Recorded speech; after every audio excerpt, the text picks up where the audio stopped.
just going to go over some basic tools that in social media and Web 2.0 that may or may not help you in moving forward with your journalism career. But the one overarching point that I would love you to take home tonight is that you have to experiment with this stuff. It is just an experiment. There is so much out there. You have no idea what tools might work for you, what tools might not, and it's a very personal thing.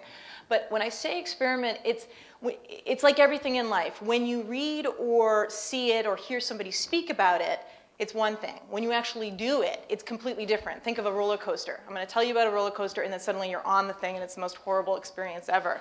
Or really good.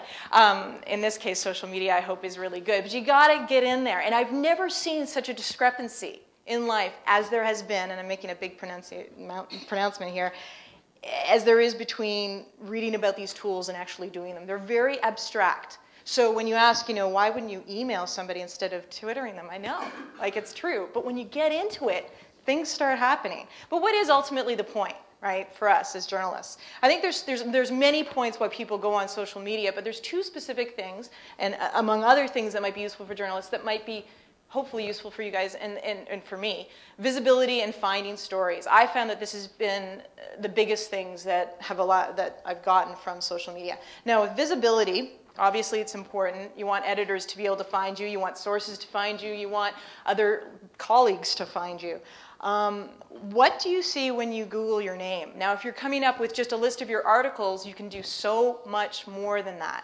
So if you are just coming up with that, join an online community. I mean, even when I launched an online community at Scientific American, I sometimes have a difficulty promoting them, but they work. Nature Network, as most of you know, is one of the largest science communities online. Just putting a profile on Nature Network, because it's so highly indexed by Google, will jump your visibility by a substantial number. It's quite amazing. Now, to get the most of an online network, you should be kind of interacting with other people on that network. But even just posting a profile can help. And then from there, you might expand further. And by even just being on Nature Network, scientists can obviously reach you, and you can see what other scientists are up to, maybe come up with story ideas. If you don't already have a web presence that's your own, I strongly recommend just getting one. And now there are so many platforms that make it dead easy, and I can help anyone after the fact, in the breakout sessions, to go through how to set up a WordPress account or a Tumblr. These are two platforms upon which you can start a blog. Tumblr is a much more stripped down version of a typical blog. Tumblr is gaining a lot of mainstream attention recently. They've got $4.5 million worth of funding in December, go figure, in this climate, but they're doing well. And I'm really a fan of Tumblr now. Twitter, of course, is our favorite. I love Twitter.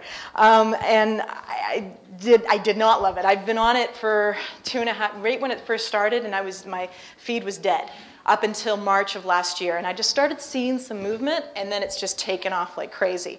Now Twitter, I put a star asterisk behind it because what's specific about Twitter that might help is that, really it's still relatively new. There's still an opportunity for you to create an identity, a brand, or even a group publication on Twitter. It's like the beginning of blogs, as it were, a little bit, if the company survives.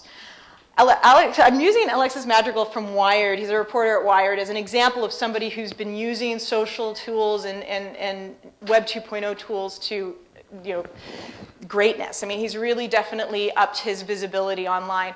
I know that he's gotten some opportunities from even my co-producer and myself, because we've noticed him and been reminded about him online, because he's everywhere. Right here is his byline. I don't want to rip this. I can carry this.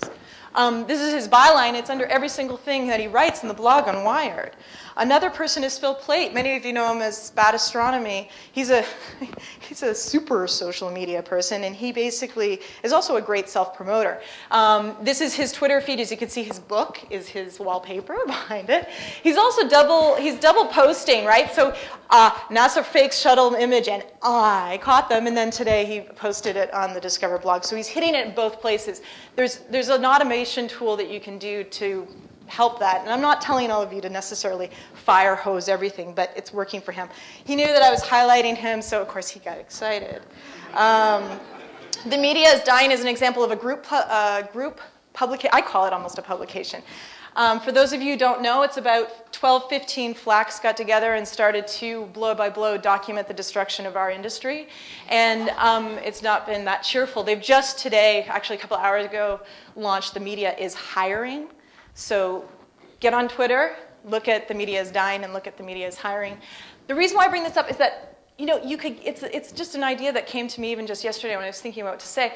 Even 5 of you, if you're into physics or neuroscience or green or whatever, can get together and start a group tweet, or whatever you'd want to call it, a Twitter feed, and start almost a brand of your own. I mean, there's room there, and there's certainly room in science journalism for this. Finding stories is the other thing. So we got visibility and finding stories. Go beyond Eureka Alert. Google Trends and Yahoo Buzz are what editors are using maybe too much, a lot in the last 12 months. It's just completely taken off. At Scientific American, a lot of our stories have been coming from Google Trends. So you're going to notice like John Travolta was on our blog because his son may have died from Kawasaki syndrome. So our editor will look at Google Trends, which is the top 100 hottest items, phrases and words that anyone is searching for on Google at any one time. So, and Yahoo Buzz is pretty much the similar thing. There's a lot of these trending sites cropping up.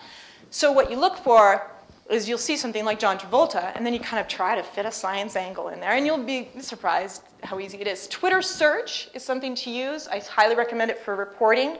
Twitter.search.com. Type in, use it as you would Google. 1 minute? Okay, great. Use it as you would Google, but what you're going to get is stuff off the beaten path. So type in, let's say you're working on a neuroplasticity article. Type in neuroplasticity. What you're going to find is some interesting people that you may not have even thought of as sources. They're going to have papers or presentations that they're going to link to. It'll surprise you. So go home or even tonight, test out Twitter search. RSS feed, some people hate it. I love it. It's the only way I get through 100 blogs. It's coordinating all of them into one place, stripping it down. These are just some trend sites, and I don't use social bookmarking with Delicious, but a lot of my colleagues do. For sharing with other colleagues, I use Google Docs, which is like a wiki. Again, most of this, just as a final note, all these tools really do is they take an enormous amount of information, you be the filter, and it puts it all in one place. And you can share it with other people that are relevant. And that's it.